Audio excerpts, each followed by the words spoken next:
You're watching Escape Adulthood Live, your number one source for long-lasting, fast-acting, physician-approved adultitis relief. On this episode, we're talking about doing hard things with speaker, cancer survivor, and reality show winner, Luke Soderling.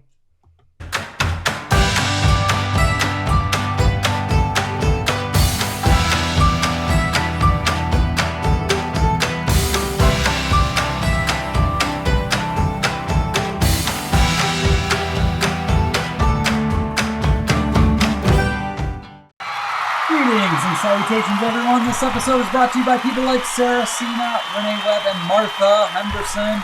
Their membership in the Wonder and Whimsy Society supports us in this work to fight adultitis. Thank you, guys. Yes, if you'd like to annihilate the adultitis in your life, learn more about the Wonder and Whimsy Society, or be the first to know about our newest offerings, become an insider at escapeadulthood.com/subscribe. Yes, please Happy do. Wednesday, Happy everybody. Wednesday. Ooh, we got a good one tonight. I'm so excited. This is kind of fun to see. There's some really old school reality shows popping up in the chat. Hello to everybody who's here with us tonight. I am with Corey Wallen. We love Lego Masters. That is not old school. That is more new. But who's the announcer on that? Will Arnett. Will Arnett. If you Will are Arnett. fans of the Lego movies or Arrested Development, he's classic. But what else do we have going in there? Well, some I know, some I don't know. Camp Getaway is I've one heard of that. comes up. Of course, Yeah, American Sharon. Idol and America's Classic. Got Talent are classic. Did this one kind of start like the Ellen, survivalist one, Survivor? How many That was probably, Survivor have there been? I think it's still going. of course, I remember Real World. I'm Oh, old yeah. enough to remember Yeah. Real World. That is dating ourselves. With Well, Puck. I was super into Real World Seattle for some Is that the one reason. with Puck? No, And- I think so. Yeah. What was that one guy with the Judd, something? I don't know. Yeah. I don't know. I don't know. I don't like. know. Let's see. What was the And one I I think liked? cooking shows are reality shows. People are like, do cooking shows count? I mean, And then yeah. there's the baking shows, the house Right? hunting shows. Yes, Chip and JoJo. I mean, that's reality, right? Yeah. Yeah. Where is one? I like It's funny, what Paul the had span said. of reality TV now, really. I like. Paul says, "Don't watch that stuff. I make my own reality." Get a I like camera on that. that guy. Yeah. That's what I say. That's I think good. we got a camera on you throughout the whole pandemic. So Okay, here's Ellen says 40 seasons so far. Is she talking about Survivor? What? Good Lord, I how old think- am I? What the? That can't even be right. Because they have multiple types going at one time. I'm gonna just pretend that's Okay, true. okay. I don't know, because if that is true, were we like 10 when it started? I have no idea. Okay. I have no idea. Well, Oh, then anyway, there was let's Fear- get on with our Fear Factor. I just thought of that one with Joe what was Rogan. the music one we used to watch? The Voice. The Voice. Yeah. I thought that was good. Yeah. Yeah, that was good. Okay, but that is not what we're here for tonight. But we did want to kind of start things Poor off Luke with is like, some hello, discussions. can we talk here? So let's start moving into the reason that Yeah. we're.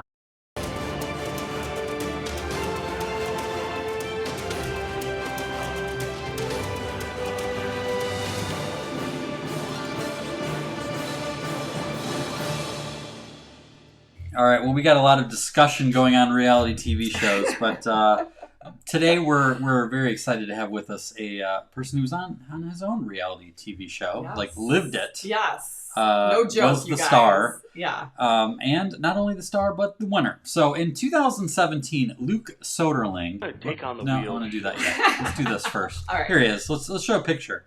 In 2017, Luke Soderling was selected as a survivalist on Discovery Channel's show The Wheel. With no experience other than camping, this master plumber survived alone for 60 minutes. No, 60 days. 60 Holy nightmare. days. What? 6-0. Like, That's a long time. okay, but Yeah. where? Where? In Target. No. In 6 different places in South America. All right, I would not last That- for The 60 premise of this show is very interesting. minutes Yeah, 6 in different our backyard, places. probably. No, it's true. With ingenuity, hard work, and determination, he excelled in the wild, building complex shelters with the materials available, catching 142 fish, and killing a caiman with a machete. I asked at dinner time the kids. Well, Lucy knew that a Lucy knew caiman She's an animal is nut. like an alligator not. crocodile species. Killed one with a machete.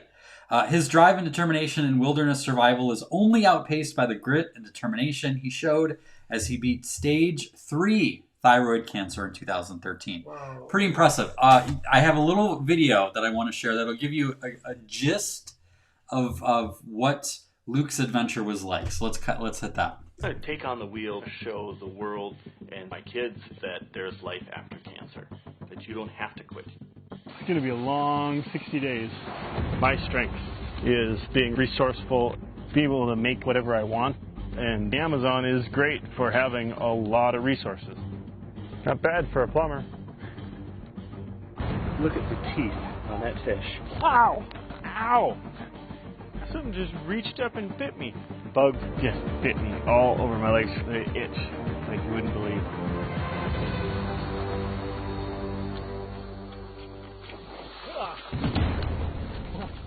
There's an alligator there. Believe it or not, cooking larvae is an art. That's not good at all. Lots and lots of mussels. I changed my technique for throwing the net. I've been able to eat twice a day for the last 10 days. That's remarkable. Look at that, another one. I need a bigger frying pan. That's a really good meal. Daddy killed an alligator. Tastes like fish. All right, it's the morning of day 60, and I get to go home. I'm so excited that I was able to last out here and survive on my own. There was never a time when I was going to push that button. I decided the only way I was ever going to see my family was through day 60. I want to show my boys what it took to persevere. I wanted to show them that it takes hard work to succeed, and that when you set your mind to something and when you set your goal, you never, ever give up. This is unbelievable. I beat cancer. I beat the wheel. Don't give up. Don't ever, ever give up. I defeated the wheel.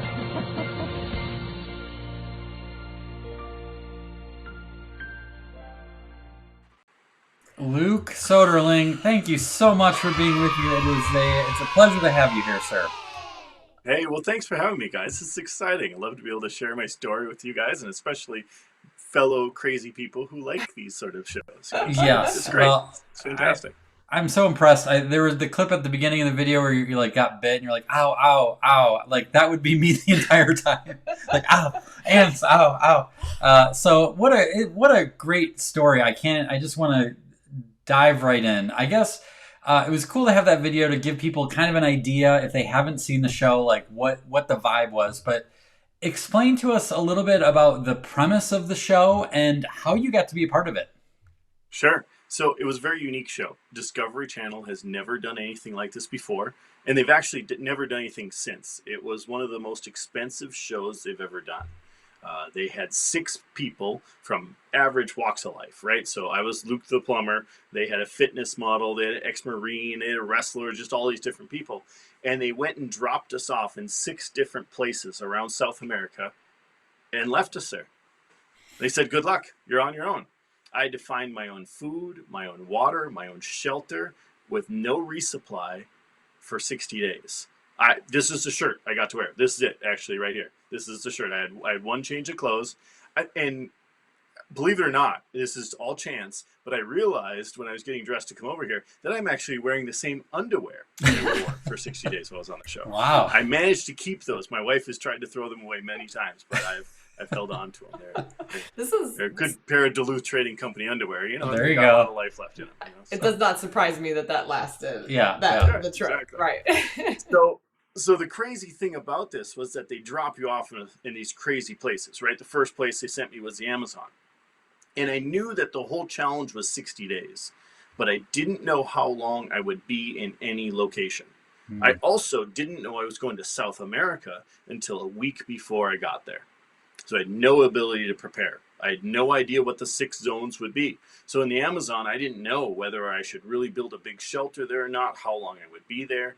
Anytime the wheel turns at about 3 or 4 o'clock in the morning, this beacon goes off and the crew shows up and they say, you got 20 minutes, pack your stuff. So in the dark, I have no flashlight, I have campfire if I'm lucky. I'm trying to gather all of my stuff together and then they haul me off to the next location. You drive all day and fly all day in private planes and private cars and back roads and get on back of a horse and the horse swims across a river and they drag you off into the middle of nowhere. And then usually right around dark or sometimes after dark, they drop you off at the next spot. I have no idea where in the country I am. All I know is that I'm on my hands and knees in somewhere in Argentina in a forest trying to find something I can light on fire in the pitch black. I have no idea what's out there. And that's what you guys get to watch for your entertainment. So I hope you appreciate my suffering. I can't even. Just like more questions. I don't even know where to begin. So how did you get to be on it? Like, why did you want to be on it? And like, did you have a death wish? Was there, right. Was there obviously there's some sort of application? They're like, we just need a plumber. They went through the phone book. We're like, we're looking for plumbers. Like, how did that happen? They realized that plumbers would be the perfect survivalists, so they picked us up.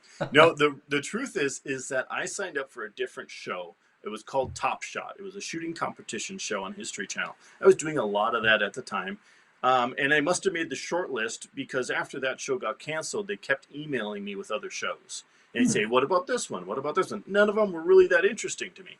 But then this email came out and it said, survive in the wilderness for 60 days alone by yourself. And I thought, what's not to love? I mean, who wouldn't want to do that? And so I emailed them back and said, I'm your guy.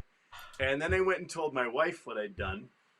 And I said, is it okay? You know, we had 4 boys at the time. And I said, is it okay that I be gone for potentially 60 days, starving my butt off in the jungle? And she said, they'll never pick you. I'm like, thanks for that vote of confidence, your support. But, you know, the reality is that thousands and thousands of people sign up. Like probably 20 or 30,000 people sign up for these things. And I never thought I would make it on. You go through the casting process and they do a Skype interview or something and ask you all these questions. And then they say, okay, we'll talk to you later. And then you don't hear from them for a week. And then the next time they talk to you, they say, okay, you made it to the next level. And you go on for that. And there's these just stages and you never know if you made it on or not. And finally, the final stage was bringing 30 of us out to Los Angeles. Final casting. They locked us into hotel rooms. We couldn't leave. They literally pushed us in the door, took all our key cards and said, okay, we'll come and get you when we want you. And we were stuck there for 3 days. When they bring you out to somewhere else, they like stick you in a closet or in a corner as one of the other contestants goes behind you. You're not allowed to talk to anybody, or they go through all these tests, these psychological evaluations. You have to go in front of a panel of all these executives from Discovery Channel. And after that panel discussion with the executives, we were laughing and having a great time. I was like, I'm on. I made it. I just knew it, you know, and 10 o'clock at that night, they came into my room and said, all right, you're on the show. I was like, okay, I guess I have to do this now. When do you leave? And they said, 2 weeks. Whoa. And I didn't know where I was going in the world. Had no idea. And so I went home, tried to get some things in order. And then they sent me off. Sent me a plane ticket to South America. And that's the first time I knew that I was even going to South America. Wow. So did you... Clearly, there had to be many, many waivers that you had to sign, I would imagine. The paperwork. It was like that thick. I have a lawyer friend that I sent it to, and he said, you're insane. I would never sign this. They're not liable for anything that happens to you. Oh, my gosh. I'm excited to watch. I haven't seen the series. I'm excited to. We just got Discovery Plus, so I'm excited to show the kids. But I'm curious, did you have anyone with you during it, or did you have like a handheld camera that you had to do all of the footage yourself, or... How did that work? Yeah, so it was unique in that it was kind of, if you ever watch Survivor Man, Les Stroud, where he films himself and does all that, right? That's what I had to do. So I had 3 cameras. I had 2 GoPros and a larger camera and a big tripod. And I had to haul around about a 40, 50-pound bag of camera gear, plus any gear I had, you know, that they provided for us. And then when you're fishing, you know, you're on a bank of a river, right? And you set up a couple cameras and you're fishing there. And you're like, now we want to move somewhere else. You start getting down the river too far, but then, the camera's too far away. Put everything down, go and get the cameras, set it back up again, make sure you're in frame, you know, and then go back to your fishing and doing that. Everything you did, you had to do at least twice or 3 times because if you didn't film it, it didn't happen. You know, and if like when I was going down in the video clip, you can see it's super dark, right? And all of a sudden you hear me go, oh no, and I back up away from there because an alligator charged out of the water at me while I was trying to get water. But if I hadn't set up my camera there before, just going down to dip my pot in the water, you wouldn't have got that shot. Right. And so every single thing you did, if you didn't film it, didn't happen. But there was a remote crew that followed at a distance. They would get the scenery shots. They were there a little bit during the day, off and on, and usually from a couple 100 yards away with large camera gear and stuff to zoom in. But mainly you get the scenery shots. 90% of what you see on the show was me filming myself. So and they had the remote crew was because, it's really hard to film yourself when you're being eaten by a jaguar. Yeah. Right. And they didn't want to miss that shot. So, right. that's part of the reason they had the money shot. And I'm sure they took I don't know how they were like getting the footage from you so you wouldn't drop it all in the water or something, right? And lose it all? Yeah, so I had a camera bag, and they would, when I would be gone or something, they'd leave a Ziploc baggie full of batteries and camera cards, and I'd be swapping them out, trying to keep track of what goes where, and put them in the right cases. And yeah, it was a lot of extra work. Not only did I have to survive out there, I had to film myself do it. Well, that's the thing. A lot of extra work. Did they have to kind of drill that into you? Because I'm trying not to die here. I would forget about moving the camera or filming everything. So how did you stay in that mindset? For me, I really wanted to document this for my kids. And so everything I was doing, there was one time when I was kind of having a hard time with that. And it was getting really tiring. I was tired of dragging this camera everywhere I had to go. And I'm like, you know what? I'm going to make a fishing video for my kids. Aww. And so that's what I did that day is I showed them how you catch a fish, how you clean a fish, how you cook the fish, kind of went through the whole process and just trying to stay in that mindset. And, for me, this was a very unique experience for all 6 of us in that there was no money tied to this. They paid you to be out there just to cover your bills, but there was no $1 million at the end of this challenge. It was every person out there just for their own reason of what they wanted to prove, what they wanted to show. And as I said in the video, for me, this was to show that there's life after cancer.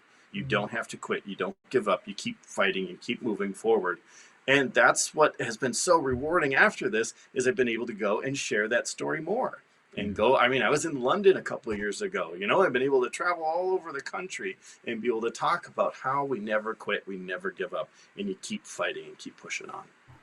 And you certainly believe you, right? Yes. Like when you hear this, you're like, okay, Luke, I won't, I don't want to now that I've heard your story. Right. Well, Elle is not happy. She said, no. Please say this was big money for being cast and crew. And then when you said no, she's like, no money. What the heck? So if you feel bad, you could start a GoFundMe or something. I wouldn't complain. Right. But no. So it really, anybody will stay out there for money. And people do a lot of crazy things on TV for money. But it takes a very, very crazy person to stay out there for just your own, grit and determination. Yeah. And I'll have you know that there's a very fine line of crazy. You can't be too crazy and you can't be not crazy enough. So I am the perfect amount of crazy for reality TV. 93%, maybe? We talk about 93% weird is the optimal amount of weird in our brand of Adulthood. So I would assume you're kind of going for a similar percentage. Yeah. For the Adventureland. Elle says intrinsic rewards are priceless. Luke prays. Right. So she says that. Wow. Okay, so what was killing the caiman with a machete the favorite part of the show for you? And if not, what was? That was really cool. And it was really exciting because so during my cancer treatment, I was not allowed to eat fish for a portion while they did the radioactive iodine treatment and this whole thing to eliminate iodine from your diet. So it was kind of ironic that when I get on the show, that's all I eat. And I was getting kind of tired of fish. And we're around day 30 or so, and I'm like, all I'm eating is these fish from this dirty mud hole every single day. And piranha I'm eating in the Amazon and all these bottom feeders. And I'm really getting tired of fish. And so I'm like, you know what? There's this caiman. She's about 8 feet long. And I named her Helga. I hope there's no Helgas here. I don't mean to offend anybody. But she was kind of like keeping me from getting to this pond a little bit. And I was like, you know what? No. Alligators taste like chicken, right? Everybody knows this. So I decide, all right, I'm going to go after this caiman. And so I fashioned a spear out of the straightest stick I could find. It was terribly crooked, just horrible, horrible spear. And armed with that spear in the morning, about 5 o'clock in the morning, I headed off into the Cayman Pond. And there's lily pads all over and weeds, and all you can see are the tip of their nose and the top of their eyeballs, where they're kind of floating there. So all these caiman are sleeping, secure in the fact that no crazy white boy is going to come and stab them with a spear in the middle of the morning. And little did they know. So I'm wading around up to my knees in the water, looking for these things, trying to find them before they see me. And I first see my first victim. It's like a 6-foot caiman floating there, sleeping. And I approach it with my crooked spear, and my heart is just beating out of my chest. And I have a camera in one hand, I have one set up on the shore, and I grab this spear and I thrust it in the water with everything I had, and it bounces off the back of the caiman and skips off, and it goes and thrashes around, swims down into the deeper part of the water. Apparently, and I didn't know this because I'm from northern Minnesota, but when you stab an alligator with a pointy stick, they get really pissed off. Wow, who knew? Yeah, I know, right?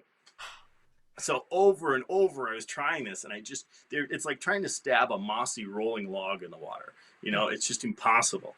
And finally, I found one that thought he was hiding from me, and I switched gears and grabbed my machete, and I got as close as I could to him, and I hacked into the water, and I had my first caiman. Oh. I was like, I have breakfast. This is so fantastic. So I cut the tail off, which most of the meat was in, and roasted it over the fire, and ate it, and it tasted like fish.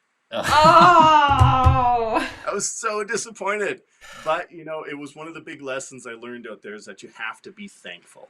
That was just so pivotal for me, was finding small things to be thankful for all the time. When you focus on the negative things, they just get bigger and bigger and bigger. And when you focus on the positive things, they get bigger and bigger. Mm-hmm. But the great benefit of that is the bad things shrink. Mm-hmm. And so I just had to remind myself, you know what? You're thankful for this.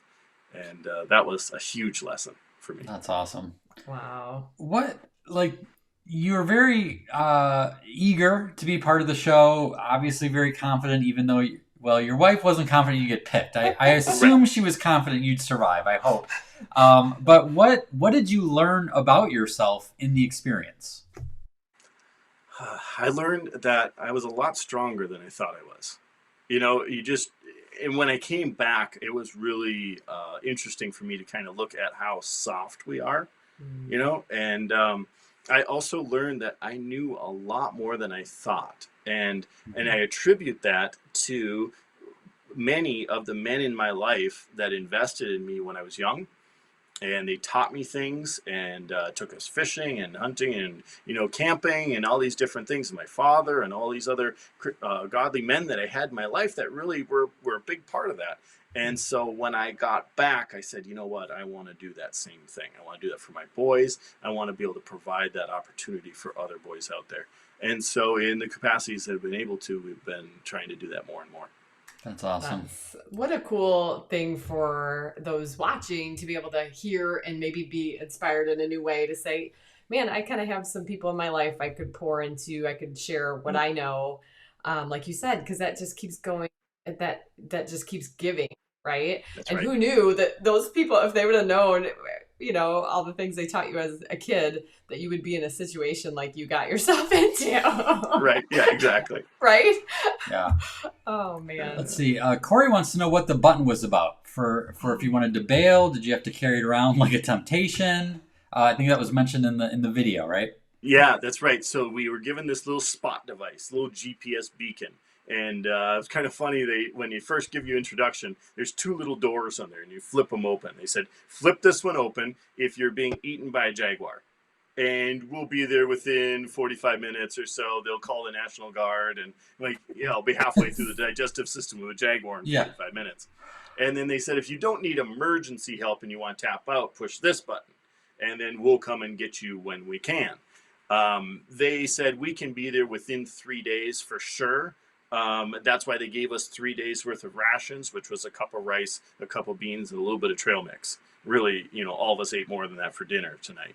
But that was just kind of in case they couldn't get to me, like a storm or a river washed out, roads or something like that. So they had that little device, and I could tap out using that. I had to carry it with me. On day one, I decided 2 things. I was not going to eat those rations, and I was never going to push that button. and I was ready to throw that thing in the Amazon River and get rid of it. But I had to carry it with me. The funny thing, though, is that around day 40, we're not allowed to talk to the crew that's out there and giving batteries and things like that. But at one point, I'm like holding this thing, I'm like, I mean, it has batteries. It's been 40 days. You know, I don't know if these still work or not. And I just kind of held it up and I tossed it to one of the crew members when he was getting close. And he went and put new batteries in it and, you know, left it for me again. So I had it later on. I bought one of those when I got home.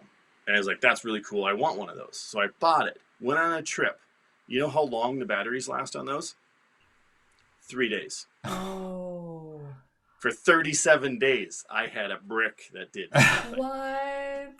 And that's what I had to do. I can just imagine I'd be like getting eaten by a jaguar and tapping this thing. Like, might as well be hitting him with it. It didn't work. Yeah, yeah. I don't know how you feel about guardian angels, but I'm like, how did that not happen? You were like literally like exposed to everything. And Yeah, I did see in one of your videos, you did not use the rations.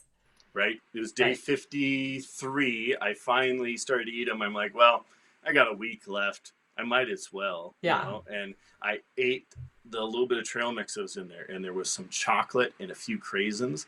Oh, my goodness. It was the most amazing thing I've eaten in my life. Oh, man. And then I had beef jerky that had been sitting in my boot in my pack for 2 months. And oh, was that fantastic. Best beef jerky I've ever had in my life. Classic boot beef jerky. I bet his wife is the best cook ever. Yeah, suddenly like, no matter what. cooking improved. Yeah. Whoever does the cooking in your house, right?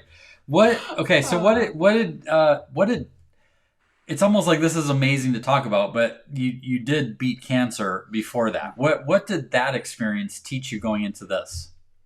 Yeah, that was really interesting. And I started to, you learn lessons, right, along the way. And then because we're people, we're dumb, we forget them. And then all of a sudden it kind of life slaps you again. You have to learn it all over again. Well, that happened with this. And I learned when I was dealing with cancer, when I first got the diagnosis, I'm like, okay, cancer, they're going to have to probably do this and radiation and chemotherapy and, all these different things. And I'm like, how am I going to deal with that? And this mountain was just getting huge, right? It was just overwhelming. And I had to focus and say, I have to do what I need to do today, right? Take it one day at a time. Today, I need to go to work, right? Today, I need to play with my kids. I need to, do something with my wife, and keep that focus on the things we need to do now. When I got into the Amazon, I had this idea going into the show that I was going to take this thing on. I was going to be the guy that made it 60 days. There was nothing in the world that was going to stop me from being the guy that made it 60 days. Do you know how long that attitude lasted? 1 day. Mm-hmm. By the end of the first day, I realized there's absolutely no way that I could do this. It was impossible. I mean, who can survive out here for 60 days? And so I had to break it down again into 1 day at a time. Mm-hmm. And that was tested significantly. When I went into the wetlands, I was riding in on horseback. And when I went by this bush, I was swarmed by these little bugs, these little chiggers, these like a little microscopic tick. And they just swarmed my body all over. And I had to gather firewood and get a fire going as the sun was setting. And I'm trying to relax and kind of get a little rest. But these things are just all over me. I have no other change of clothes to sit. And so I couldn't even take things off and change or something like that. And all night long, those things ate me alive. And I paced back and forth. And I said, I will not quit. I'm not going to quit. I won't do it. I won't quit. And finally, that went on for 3 or 4 hours. And then the rain started to come. And I pulled a little tiny tarp over my head. And I hugged my knees and huddled there on the ground as those things just continued to crawl over me. And I couldn't stand being in my own skin. You ever get like crazy legs or something? I had that all over my entire body. And that mantra of 1 day at a time went from 1 day at a time to 1 hour at a time. And then it went from 1 hour at a time to 1 minute at a time as I counted off the seconds and said, I will not quit. 2, 3, 4, 5. I will not quit. 6, 7, 8, 9, 10. That went on for about 5 hours until daybreak. And finally, the rain got let up and I was able to get out. And you saw the picture in the video. My legs were just covered with bites. I had them all over my body. I had thousands of bites. And that decision to succeed is not one that we make once. That's a decision that you make thousands and thousands of times. And that was so important to me, is that you take things one day at a time, 1 second at a time if you have to, and you break things down to small, manageable pieces. And really, there isn't much that we can't overcome. That is powerful. Yeah. Wow. I can't. I'm so impressed. It's such a cool story. So many lessons. I think like, oh, well, what do I have to learn from someone who did this completely outrageous experience that I will never do and can't relate to? And yet it's so I'm sure relatable. every single person watching can relate to something in their life that it's like, you got to take it day by day. You got to take it hour by hour, minute by minute, second by second sometimes. And that's super powerful. Mm-hmm. We talk a lot with our tribe about the seasons, right, that people go through, whether it's illness or depression or just loss. So I think this is applicable. I'm sure in your speaking, you're connecting those dots for people all the time, as far as, the different walks that people have and the journeys and challenges. Yeah, absolutely. And the great thing is that I can draw some analogies, right? And I'll talk about how we can be swarmed by the oppressions of life or work or those things. It's just like the ticks all over me, right? But the great thing is that every single time I give one of my talks, someone comes up to me with a new application that I never would have dreamed of. And just how it really meant something to them, And they said, this is just like how I was dealing with this in my life.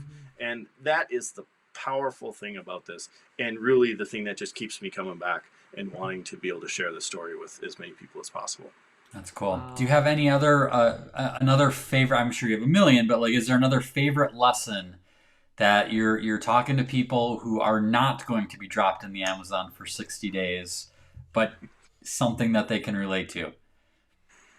Yeah, people always ask me what the hardest zone was. And, I went from the wetlands, or from the Amazon to the wetlands, the bush plains. They dropped me off on the mountains, in Patagonia. They marooned me on an island in southern Chile. The only thing between me and Antarctica was ocean. That's how far south I was down there. Oh, my gosh. But the hardest zone was the tundra. And the tundra it broke me. It was day 39. And I came up to the tundra, and it's just this barren wasteland as far as you can see. And there's just nothing out there. There's nothing that'll support life. There's no water. There's nothing to build shelter with. And I remember just sitting there on the side of this tundra on this old dirt road, and when they left me there, and I'm by myself. And I just started listing all the things that are going wrong. All the places that things that are wrong with this place. And I remember just sitting there and just being devastated and completely giving up. And my spirit was just completely crushed. And I remember thinking, I was like, you know what? I have something with me. And I read this when I go through my talks, but it's a note that my wife left for me. And it's one thing I read every single day. And she talks about how she believes in me, how she says, I know you can make it, and you're strong, and you're smart, and you're strong-willed, which is a really nice way of saying stubborn. And, just keep going and keep fighting. And I said, I can't sit here and do this. She believes in me. I can't quit. And so I stood up. That's all I could do. I said, and I remember saying out loud, I said, I'm not dead yet. I might die tomorrow, right? I need water, and there's no water out there. I won't make it more than a couple days without water, but I'm not dead yet, and I'm going to go that way. And I headed off into the middle of the tundra. Little did I know that place was so hard that 2 people had to tap out there. Oh, wow. And I beat that tundra. Nobody had caught any fish in that tundra, but I found a small river out there, and I caught the first fish that anybody had caught in 43 days out there. I caught a total of I think it was 5 nice big trout while I was there. And then from there, they moved me onto the island. And the island was, as I said, marooned on this island in southern Chile, and the rain was pouring, and it would rain for days on end in 50-mile-an-hour winds. And I was stuck in my shelter for 3 days at a time. And I said, I'm not going to quit. I can keep going. And finally, I beat that island. And on day 60, the final thing I said when I was going home is that no matter you set your mind, you set your goal, you never, ever give up. Don't give up. Don't ever, ever give up. And every single one of you here has gone through trials and difficulties in your life. Sure, you may not have had to stab a caiman with a pointy stick, right? Or eat larvae, the cream-filled kind that explode in your mouth when you bite into them. You might not have had to deal with those things, but you have your own types of challenges. And you've survived so many things in the past. So the greatest thing is to set up monuments and say, you know what? I survived this over here. What can't I do? And that was my attitude going into this. I survived stage 3 thyroid cancer. What can't I do? I can go and take this thing on. So every single time that you have a trial or a challenge and you overcome that, set that up as a monument, something that you remember, that you can look back at and say, I know I can beat this challenge because I beat that one before. And every single one of you are the survivors. That's the great thing, is that we've all, in our own way, survived so much. That's awesome. Oh, Kara took the words out of my mouth. I set up monuments. I love that. That is such a very concrete thing for us who like those tangible, like what can I do? Especially, I mean, every single person here survived March of 2020, April 2020, Exactly. May of 2020. Those were really dark months for many, many people. And so that's a monument, right? That we can all put up to be able to say, we got through that. We can get through anything, right? Yeah. Elle wants to know, you said 2 people tapped out in the tundra. She wants to know, how well did the other 5 people do? Good question. So you have to watch the show. Like I tell people, I die in the end. So sorry for spoiler alert there, but... And then he line. comes back in the sequel. That's so good. That's right. Oh, man. They bring me back in, but no, 2 of us made it to the end. Okay. And the others weren't able to quite make it all the way. But each one of them has such an amazing story of how they went through. And, in one way, I kind of envy some of them because some of them came to their limit. They found their limit. They know exactly what it is. And the circumstances maybe were harder for them than they were for me in that same spot. And they came right up to that and pushed beyond that limit, right? And forced it a few extra days. Me, I never reached that limit quite, So it's very cool to have gone through something like that and see what you're really completely made of. Yeah, I'm sure you guys have a connection that will bond you for the rest of your life. Absolutely. Even though it was so separate, which is really odd in a way. Yeah, it was very separate. They got us together to start with. We met each other for about half an hour, and then they tore us apart and sent us off, and then they brought us back together. Those had made it at the end. Unfortunately, none of that made the show. It was kind of a fun thing there, but that's a little behind the scenes for you that you won't get anywhere else. But after the show aired, we all went and took a trip to Jamaica. Oh, wow. All got together and went down there, went to an all-inclusive resort and ate everything we could find. So it was fantastic. That's awesome. Epic. Yeah. And then I also wonder, I mean, a lot of times on these reality shows, they'll have like a new show and then it's like people from other reality shows. So it's like, are you on like a hot list for Discovery to be like, we got to have him back because he made it through. So, is that something you'd ever consider? Well, possibly. There's been some shows I've talked with producers about, made it to a few interviews in. But the reality is that they're looking for fresh meat.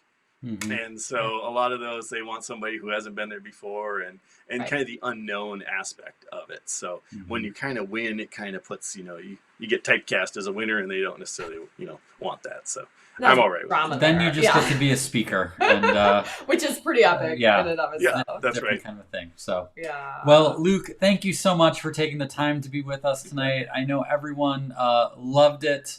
And how can we watch the show for those of us who don't? Is it just on Discovery Plus or are there other places?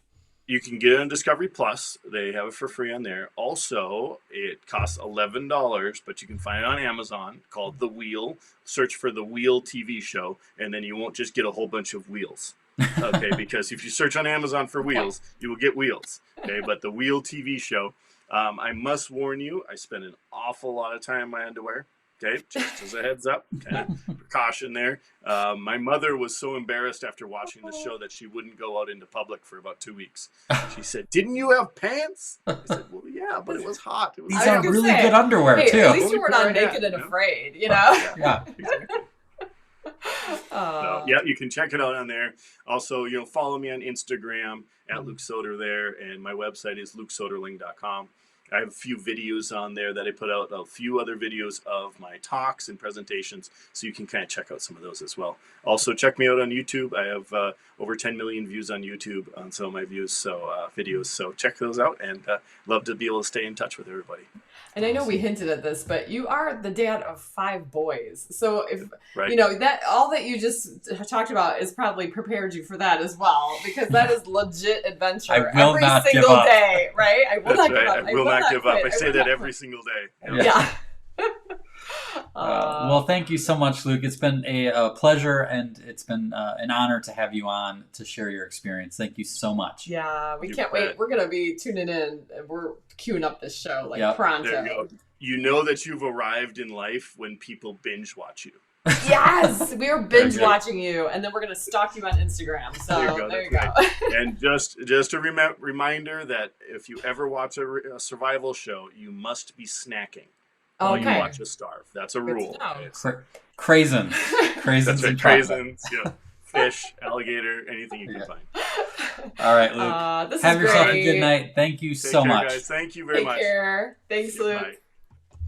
Oh my gosh, you guys. Don't you just want to have dinner with him now and talk about all the other stuff? I have like 10,000 more questions. There's like 5 more questions on I here I didn't get a chance to ask, know. but We could have ran this for another hour, but what a cool guy. We got a chance to meet him and his wife in Vegas when we were there for the National Speakers Association event that we talked about last week, ironically. And my favorite part about meeting Luke was not just seeing him and his wife, who were amazing together, but we also got to share the dance floor with them for like 5 or 6 songs. Yeah, well, I was going to say, I was thinking about that. You could tell he's a survivalist because he was the one, we were all dancing, and he had one of those big jugs of water, Yes.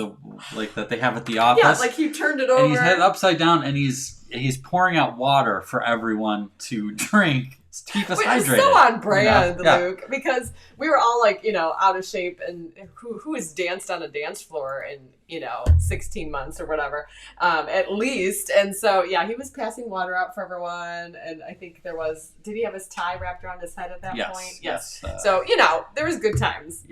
But, and I got to say, something he said about his wife's letter that he read. yeah. I could relate to that. And I've not been, stranded for 60 days in South America, but Right.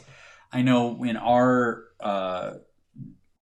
life, our dream, trying to make a thing of this, there were many times where it was like, I don't know that I can do this anymore. And we had both sets of our parents. Yeah. We had Sue and Jenna, who some of you know, who believed in us. And there were times where I did not believe in myself, but kept going because I believed them, right? So kind of like Luke believed his wife. Right. It's like, I can't give up if she believes in me. So, man, if you don't have someone in your life like that, I am sorry for you. If you do, you need to appreciate that because they are kind of rare and really important. Well, and actually it's kind of neat that I heard a few people who recently joined the Wonder Whimsy Society to find those kind of friendships. Especially in a world where we're so connected, but we're so far apart, right? So the idea of shared values and that foundation of what we believe. And I think that we find that here. So that's pretty cool. But I know Lisa mentioned, I need to know what his wife's mantra was, right? I know that is very powerful. So, so inspiring. I hope you guys enjoyed it. And now, a word from our sponsors.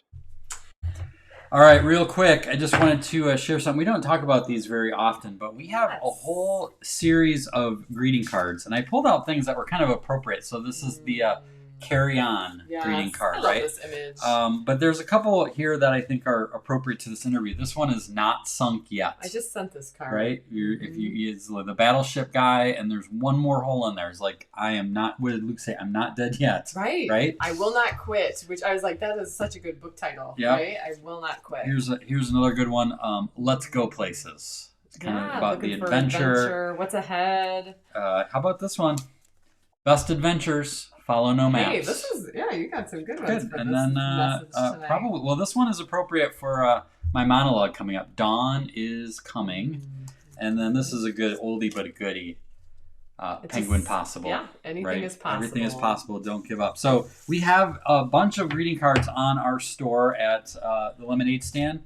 I think they're kind of different forgotten gems sometimes. They really are. Like to get the T-shirts and the artwork, of course, for your walls, but the cards are really kind of a neat way to kind of continue the message, right? We specifically designed them so that they're kind of open-ended for a lot of different occasions, which is what I kind of like about. I kind of like the challenge of that. So check those out at shop.escapeadulthood.com. Life moves pretty fast. You don't stop and look around once in a while, you could miss it. In September of 2019, I was booked to speak at a nurses conference in Hawaii, and we decided to make it a family trip.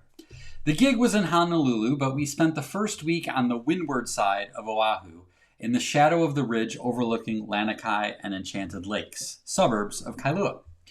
On that ridge snakes the Lanikai Pillbox Trail, boasting one of the best views in Hawaii. There are pillboxes throughout the Hawaiian Islands, typically built to be military observation stations.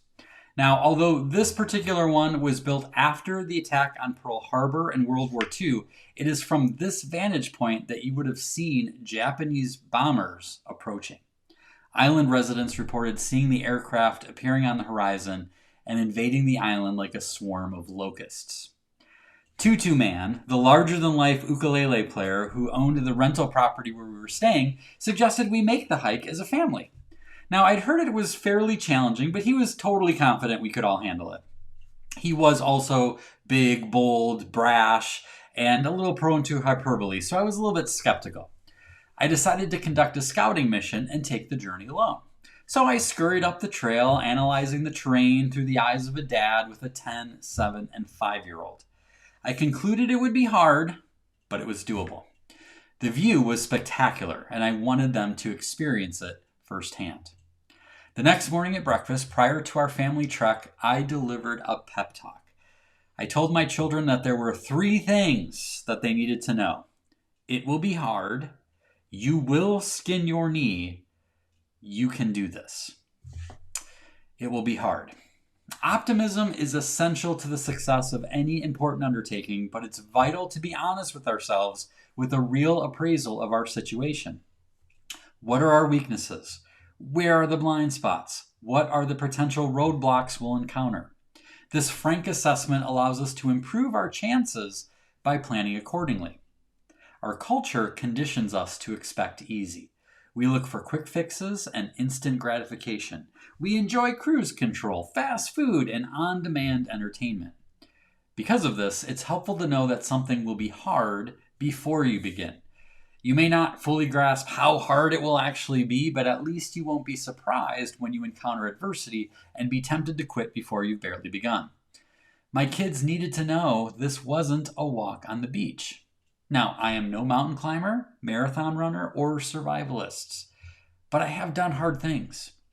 One of them was sticking to a 20-year dream that had no guarantee of success and often showed little to no progress. I knew creating a business from scratch that allowed me to make a living doing what I loved, when doing what I loved was art and not something like, say, accounting, was a tall order. To be honest, it was about 10 times harder and took 10 years longer than I expected. But a thorough understanding that nothing worthwhile comes easy kept me from being blindsided when things got hard. Instead, I was prepared to dig deeper, learn more, and try new things. You will skin your knee. Yes, there will be blood. My kids are not fans. A dot of blood from a pick scab from a mosquito bite usually incites panic and requires a Band-Aid stat.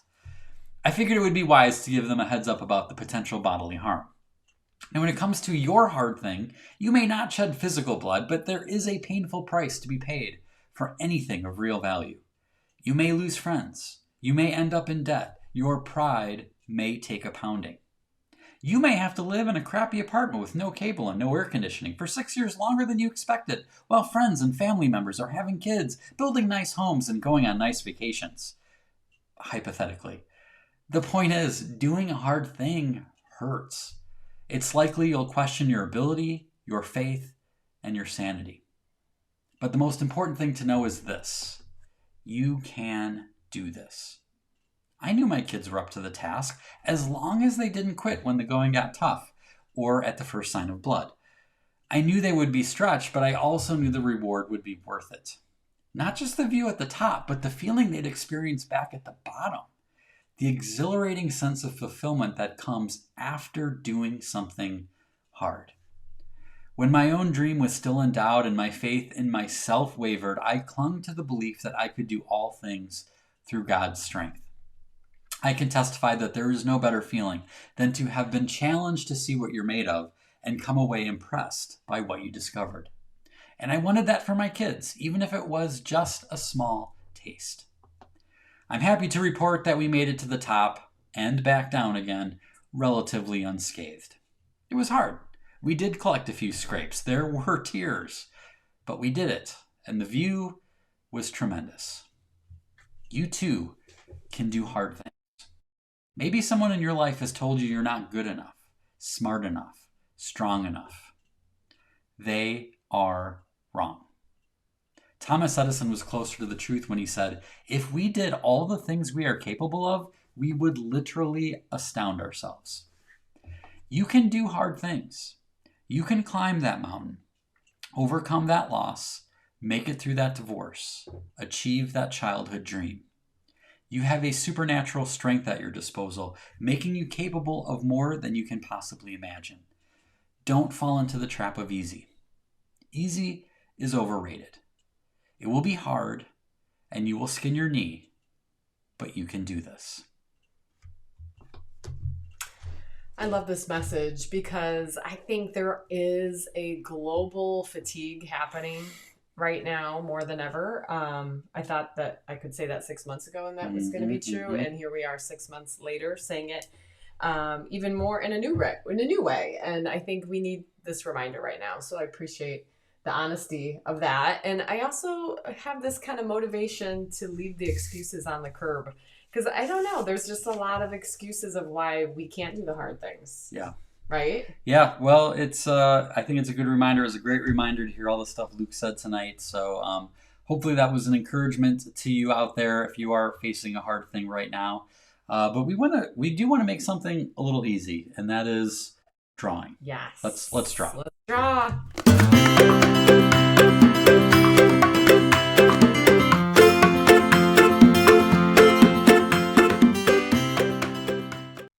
All right, we are going to draw something, as usual, something fun. And if you've never joined us before and you want to play along, we'd love you to just grab something to draw with, something to draw on. It could just be a ballpoint pen in the back of an envelope. That'll work just fine. So what we're going to do is we're going to take things one step at a time. And we're going to start with kind of it was like a little ski slope, maybe, sort of a thing like that. Yeah. Just like that, a little what would you call that? A whoosh. Yeah. Yep. How do you spell that? I'm not the person. Doesn't matter. We're going to draw two of those. So we're going to draw another one right under it. Oh, Helen's like coming out bold. She is saying this is wow, a turtle. big time. You know? All right, we're going to draw a couple straight lines here. Just like that. Okay. All right, now what we're going to do is we're going to connect these two at the beginning here, just like that. Now it looks like a hot dog. Look, caterpillar. Jennifer says caiman. We'll see. And good then guess. we're going to connect these lines with a little bit of a curvy line. Okay. And then I'm going to draw a straight line, just a small straight line right there. And then I'm going to draw kind of a roundish line like that. Stephen did spell that for us. Yeah, that's good. That's exactly how I would spell it. And then we're going to draw a line right here, kind of connect this up. And now I'm going to draw something that's really going to come together. This little bump right up here. I like the guesses though. Jody was saying a wiener dog doing a backflip. Elle says a buck teeth beaver. I love it. That's like cloud watching, right? Or what is it now? Draw a little tail right there. Oh, he's cute. A couple little bumps for his little toes there. Just like that. Of course, he needs an eye. Need to put an eye in here. Just one. There we go. And then you can kind of decorate the shell however you want. I'm going to go with kind of a little polka dots. I think would be kind of fun doing some different sizes multicolor. here. We'll see. We'll see. A little whimsy. We'll do this. And then we'll do, so he's going uphill, right? He's really making a trek, so we can kind of draw a little bit of a line there. And might be kind of fun. Similar to the carry-on drawing is behind me, the painting, is to draw kind of the southwestern landscape. I always kind of fun to draw here. So Paul and Kara's backyard. Yeah, basically. Right? All right, and then, well, of course, let's color it up. So I'm gonna do. Let's do. This is, of course, the part I like, is to see what people come up with here. Well, Jennifer said she already has her idea with Marty, because she always incorporates her Wonder Marty. That's right. What's Marty? Right. I love your creative mind, Jennifer. You're already scheming of like, okay, how is Marty going to play into this, right? I love that. And Jane says, I drew the shell in the opposite direction. Be you. There you go. I don't even know like how I would do that. That's really, I love the risk involved in going out of the norm here. There you go. Right? Yep. Oh, this is so cool. you throw in, whatever colors you want to go, little accoutrements to your turtle. Kind of reminds me of some cheese. Maybe that's cheese little on the cheese mind, head perhaps. turtle. And we'll color him in with nice fun green, olive green color here. Nice.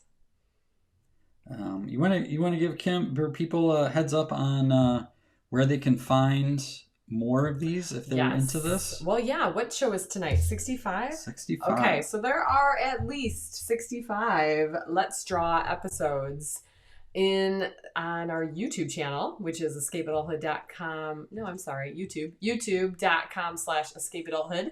And when you get there, you'll find playlists. It's like a tab at the top, and there's a Let's Draw section. And like I said, 65 of these little guys. And we have been hearing so many teachers looking forward to bringing these to their students in the fall here as they kind of get looking at new ideas. Of course, it's just something fun to do as an adult. So this does not have to be just for kids, but it is kind of a neat opportunity to share with other people. So if you are looking for something fun to do, check them out. 65 of them. Yep, 65. And guys, a little fun story. Our sweet boy Ben comes down before every show to wish me luck on the show. Have a good show, Daddy. And I think I realize why he does that is he's always, because today he kind of paused a little bit and he was looking around. He's looking for the drawing. He's looking for the drawing. He wants the sneak peek of what I'm going to draw for the night.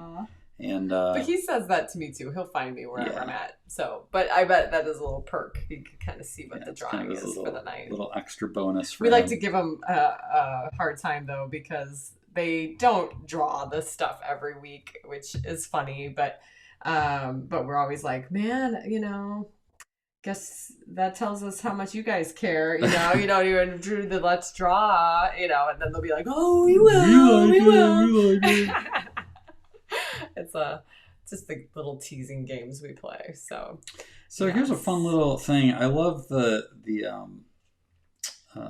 topography of the Southwest, and so they have these striations.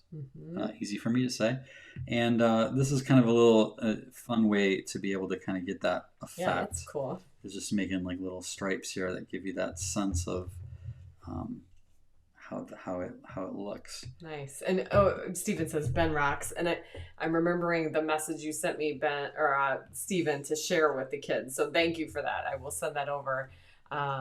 If you ever really want to get a hold of me, Facebook Messenger is not the best place. It gets so buried. Yeah. So I do see stuff, but it's at random times, and then I forget that it's there because it's not like an inbox. And so if you've ever sent me a Facebook message, and heaven forbid that you sent Jason a Facebook message, not gonna happen. Resend it by email, because then we'll find it eventually, right? Yep. You're not the biggest fan of Facebook message. I am not, but there you go. There's my little turtle climbing a mountain. Little shadow there underneath. And threw a little shadow in there. It's kind of fun. And of course, one little last tip you could draw if you have a little bit darker color, whatever color you make the turtle, and if you just kind of make little lines. Oh, on the See feet. Kind of like doing. So when you do little details, but I see you doing the pen, but you have to wait for the lines to pop up on the screen. It's hard to see where it's coming. And then he's got, kind of, because turtles are. Neck. Yeah, so I'm just kind of doing some cross hatching in there to make them look a little wrinkly. Nice. A little wrinkly. Mm-hmm. And they have like a little nose there. Cute. So there you go. There is your turtle climbing a mountain. And of course, we want to see your drawings. If you drew along with us, send it to kj@escapeadulthood.com. We will see those messages. Those are those little happy crayons. Top priority. So I love that. Polly's little crayons here. Steven has a bunch. This one he incorporated the macaroons and the crayons here. Cool. What else we got? Oh, Ro a couple weeks ago did the apple with the worm. Shit, And little so thanks, Amy, Ro. little shout out. I've never had anyone say thanks, Jason, for mine, but I'm not 7, so I guess that's how it goes. What else we got? Oh, and then last week we did the car. Remember we did the car? This is cool, Martha. Encourage people to create cars with their own colors and patterns, and so Martha had this checkerboard thing going on, and Dorothy had this tremendous teal classic color. Loved it. So I love that. Good work for that. And meme of the week: flock of lawn flamingos can pick a T-Rex clean in under 60 seconds. This felt a little appropriate. Did you find this, or did someone send it to you? I think Steven may have sent this to me. Yeah. It's been a while. That's awesome. So this one I thought was kind of good with the whole Survivor show. Remind me of the piranhas a little bit, right? Right. So so send your drawings to kj@escapeadulthood.com. We've got just a few more things left in this show, including we got a little sneak peek here of a new thing I'm working on in my studio. By the way, Paul says thanks, Jason. Thank you, Paul. I appreciate that.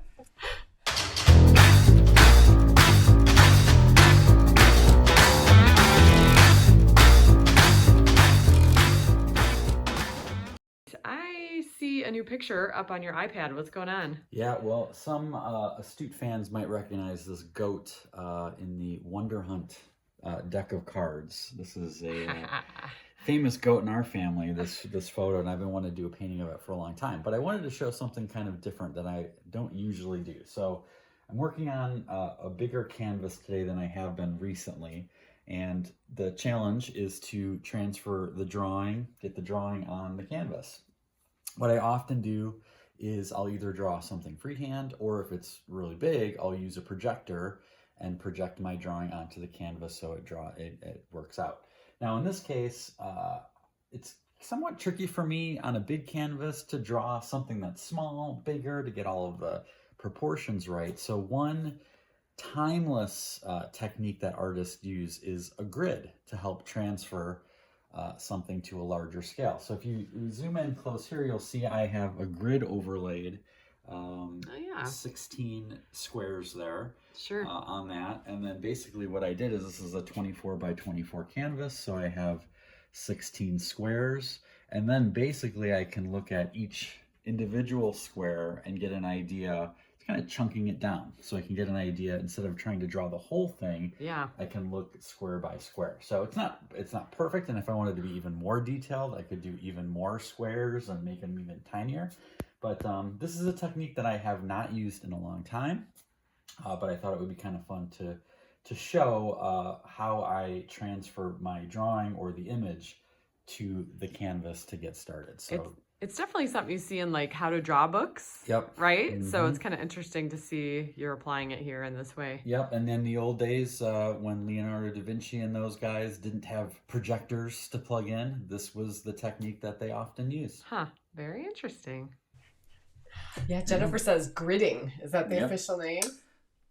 Could be. I don't know what the official name is, but it's centuries old. Yeah. And came in pretty handy for that one. So I'm excited about that one. I'm going to try some you got the underpainting down today. Different things with that one to kind of be a little I'm excited. It's experimental, so we'll Boy, see how it turns out. Me and Ben racked our brain today trying to figure out where I took that picture. We don't know. It's several years old. I know. We're like, it could have been. No. So we don't know. Yeah. But if that goat belongs to you, let me know because we're trying to figure out where he came from. Yeah. Well, it's time to reward the people who have been with us all night long. It's been a big chance show. It's a chance to do a little bit of a giveaway.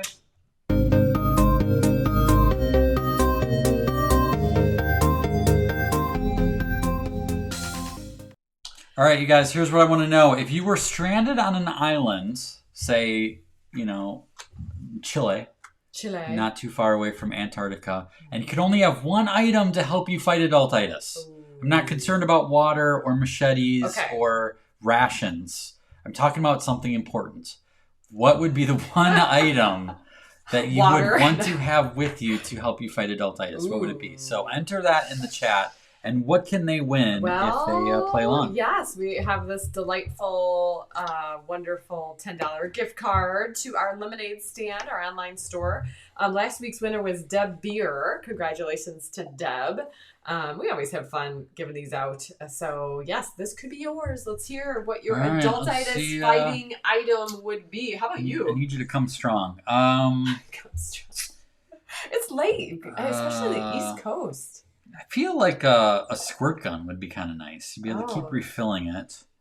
Might be helpful. Could be like, hydration cool yourself as down, well. Are you perhaps. looking for kind of a Swiss Army things. You kind situation? Of shoot things like for fun. Yeah. I don't know. That's what comes to mind. My first thought was whoopee cushion, and I thought if you're just by yourself, that would get old. So would it though? I don't know. It just depends. What about you? On how third grade your humor really is. What do you? One item. Oh man.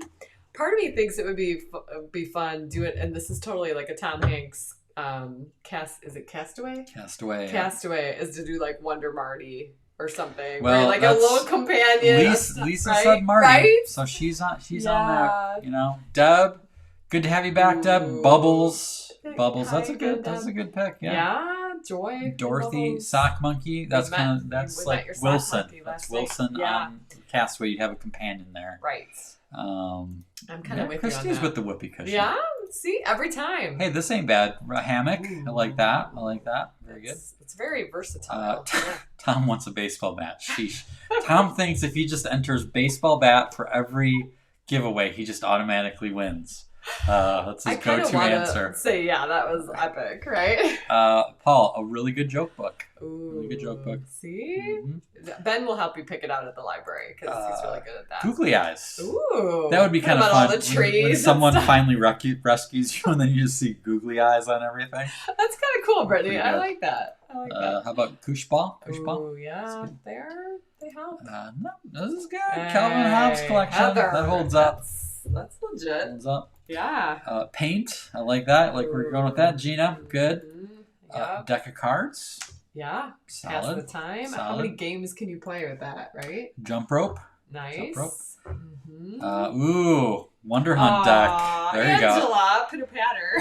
You wouldn't have a phone, but at least you could do like the Jim and Pam. Hey, it's all here, right? Right there. Yeah, it's all there. It's good. Mm-hmm. You'd always get the perfect shot. Rosie, Lynn's daughter says sandcastle molds. Good idea. Yeah, that's pretty handy. Steven is getting all specific. Computer with an unlimited battery, and we'll hook up Wi-Fi hookup so I can keep up with EA, and also with a communicator app a la Star Trek so I can communicate with the experts. Sorry, only one thing, Steven. Oh, I only have one. I like where he's going there. I like it too. I like it too. Umbrella. Ooh, yeah. Another umbrella. Two great minds. I bet when you need it, it really does help you fight adultitis. Yeah. Right? Legos. Watercolors. There you go. Be good. Nice. Permanent markers. That's good. Permanent markers are always fun, right? Bill says Lego. Ellen says Harry Potter book series. Ooh. Yeah, you just get lost. And that's a debate. Will it let you have the whole series or just one book? Like Far Side books. Here we go again. It's like, is it one book? Multiple books? It's like, because you could say that I want to bring the library. I want to bring my house with everything in it. Right? Jane says fairy wings. Also, she says a crump, queen of the island. It's good. Can you tell she owns a toy store? Yeah. If you're not She's wearing got fairy wings, plenty then you're of sore. things there. I'm telling you, right? It's all in Steven's backpack. Then you can say he'd bring his backpack. There you go. Love it. Love that. Ooh, that's a good Flashlight. way around that. Flashlight. Ooh, that could come in handy. Or glow stick. Glow stick. Good stuff. Good stuff, you guys. Okay, Ellen has submitted. She just says Fine. Deathly Nothing Hallows. else. Fine. Begrudgingly. We'll have to ask Lucy which book she would pick. Yeah, That's a whole nother show. We should do a Yeah. Harry Potter show. Is that's possible? Slinky. Everyone wants a Slinky. Ooh, yeah. And that's then true. one day One that mine doesn't would have be that bent. weird It'd be twist in the all middle. bent up. So. Oh. All right. We Well, just have to throw it away. this was fun, and we will pick someone here. Keep those coming in for the next few minutes. We'll pick one before we go to bed tonight. Do you feel a little bit more adventurous? Like, do you kind of want to like camp in the backyard now? I feel like I could go. Yeah, I think we should go to South America No. tomorrow. I just was wondering if you put a tent up in the backyard. I wasn't talking about getting on a plane going anywhere. Okay, The we'll start mosquitoes there. are pretty bad right now. I will not give up. I'm going inside. That's what I'd be like. Oh, you guys, we are so soft as Luke reminded We us. are. But We are soft it as is society. good but to it's- be inspired by good. his example. Yes. So I'm gonna definitely check. We're gonna be watching that show, binging it soon. I hope you guys do too. We'll keep in touch about that. So Yep. Well, that is it for the show. Thank you for watching. Until next time, Adultitis Fighters. shine on, spread whimsy, and be awesome. You did?